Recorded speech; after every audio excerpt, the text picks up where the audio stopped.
tựa bày tên nữ trong cung nhạc tình cha cha cha.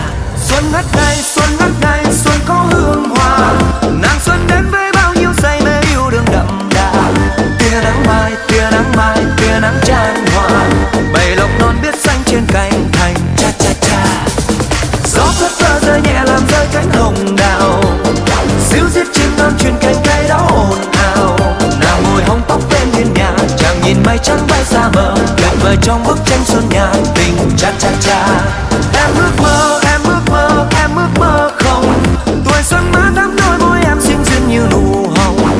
Em ước mơ, em ước mơ, em ước mơ gì?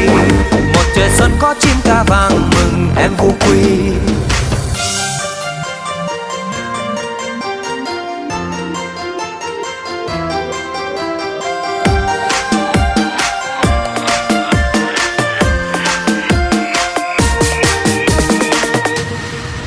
Con bướm xinh, con bướm xinh, con bướm đa tình, đùa vui với lũ hoa bao hoa mai lan đang hòa mình. Con én bay, con én bay, con én la đà, tựa bày tên nữ trong cung nhạc tình cha cha cha. Xuân ngất ngây, xuân ngất ngây, xuân có hương hoa, nàng xuân đến với bao nhiêu say mê yêu đương đậm đà. Tia nắng mai, tia nắng mai, tia nắng chan hòa, bầy lộc non biết xanh trên cành thành cha cha cha. Gió phất phơ rơi nhẹ làm rơi cánh hồng đào, xíu xiết chim non truyền cánh cây đó ồn ào. Nàng ngồi hóng tóc bên hiên nhà, chàng nhìn mây trắng bay xa mờ, tuyệt vời trong bức tranh xuân nhạc tình cha cha cha. Em ước mơ, em ước mơ, em ước mơ không, tuổi xuân má đắm đôi môi em xinh xinh như nụ hồng. Em ước mơ, em ước mơ, em ước mơ gì?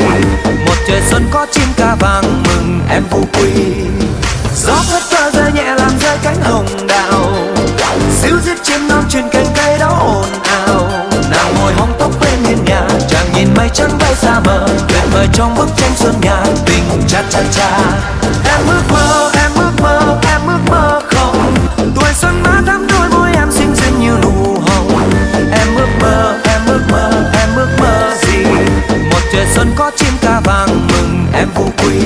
Nàng ngồi hóng tóc bên hiên nhà, chàng nhìn mây trắng bay xa mờ, tuyệt vời trong bức tranh xuân nhạc tình cha cha cha.